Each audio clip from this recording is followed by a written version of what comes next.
This is the Yamaha R9, part of a new breed of supersports that offer a little more versatility than predecessors like the R6, with a more road-friendly riding experience. So is this now the perfect sports bike for the street, or have they watered it down so much that you can't have any serious fun? Well, today we're going to take it for a spin to find out.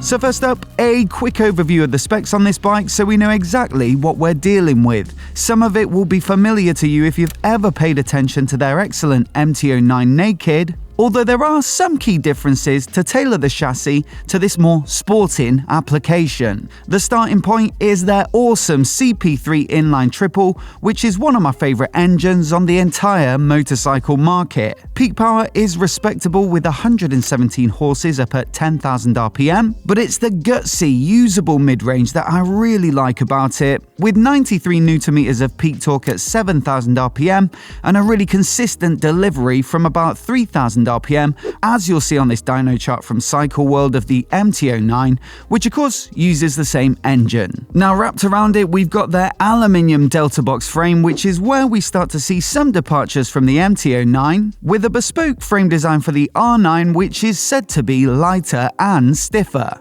In fact, it's their lightest ever Supersport frame, which is one of the factors that contributes to a nimble total weight figure of 195 kilograms curb, fully fueled up. Suspension is fully adjustable and comes courtesy of KYB.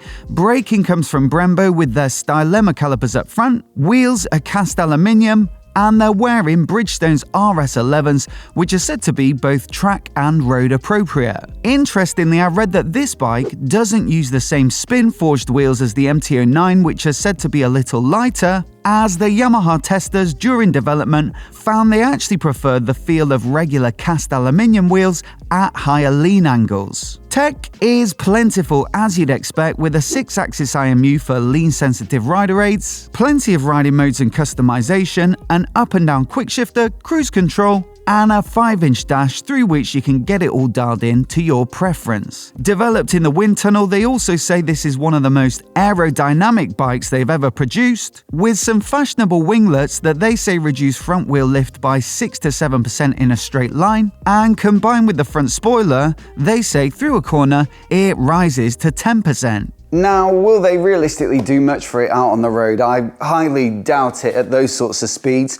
But one thing they have done to make it a better road bike is giving it an ever so slightly relaxed riding position. So if you think of something like the R6, which, you know, kind of is the predecessor for this bike, that sits at 850mm in the seat height, whereas this is more like 830, so a good 20mm lower, which should make it a little easier to reach the floor and therefore make it feel more comfy to use day in, day out. I think the pegs also sit a little bit lower, and while the bars do look low, you know, they look kind of similar to something like an R6, well, I guess the rest of the rider triangle has dropped the seat and pegs, and so relatively, compared to the seat, they are kind of slightly higher. I will say though, it doesn't feel quite as relaxed as probably the main competitor for this bike, which is the Ducati Panigale V2, which I was lucky enough to ride a couple of weeks back. I'll stick some pictures of the bars on the screen now from when I captured it the other week, and you'll see they're the sort of clip-ons that do sit a little bit proud of the top of the fork,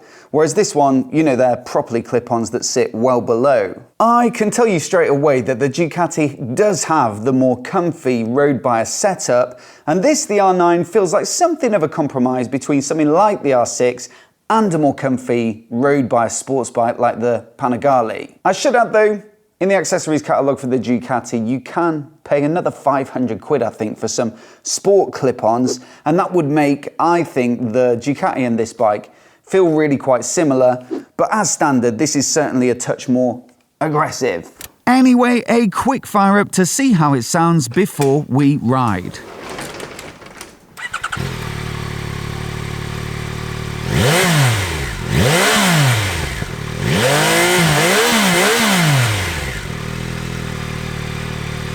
Typical for an inline triple, but with a nice bassy note, and also a bit of a rasp when you give it some throttle. Lovely stuff.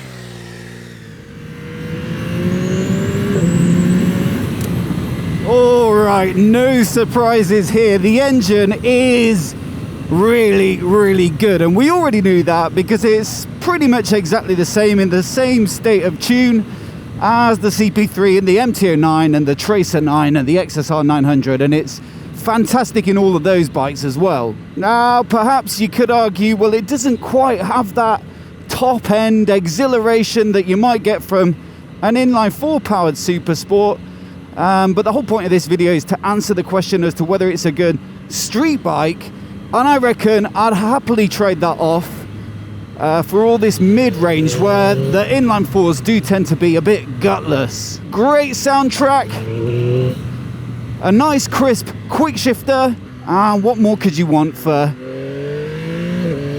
blasting about on some country roads? Woo! What a sound! Absolutely brilliant. Now, handling, what do you think? Lots of fun this. I actually had a chance to ride it back from Yamaha the other day, so did a bit of motorway stuff, but actually it's coming alive on these sorts of roads as you'd fully expect, and you feel the benefits of that really light frame, the overall lightness, that extra bit of weight over the front as well, so you're getting lots of feel from the front. Good tyres, good brakes, good suspension, and I'd be very surprised if this wasn't enough fun for most road riders. In fact, I think one of the things that makes it even more fun is the fact that it maybe isn't quite so on edge as an out-and-out Supersport. You only have to glance at the dimensions on the spec sheet to see that this bike is quite a bit longer than an R6.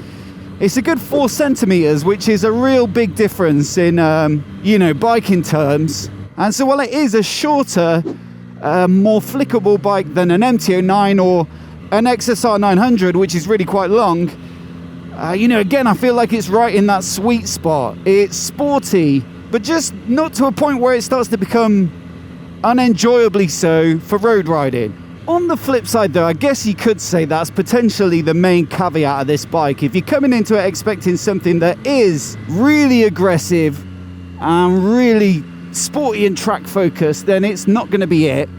And probably if you've come from an R6 or that sort of background, or a CBR 600 or ZX6R, then maybe this bike will feel, a little subdued to you, a little too tame.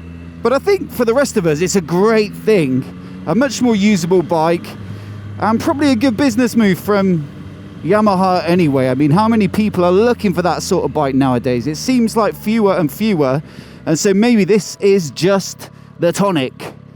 Now, on price, you've got to say, overall it looks pretty decent. It starts at $12,254, and although that's admittedly a couple of grand more than an MT-09, well, for the extra spec and the fairing and whatnot, you'd probably expect so. The main competitor is, of course, the Ducati Panigale V2, which I've referenced a few times already, and it won't surprise you that by comparison, the R9 comes up looking like a bit of a bargain. That standard V2 is just shy of £15,000, and the one you'd really want, the V2S with the fancier Olin suspension, well, that's almost 17 grand. Now, don't get me wrong, I absolutely love that new V2 engine from Ducati, and so it's definitely still worth a look, but that sort of price difference is so substantial that it'll most likely rule it out for many who are considering the R9. The other bike that I would have considered another close equivalent is the RC990 from KTM, also promising to make about the same power,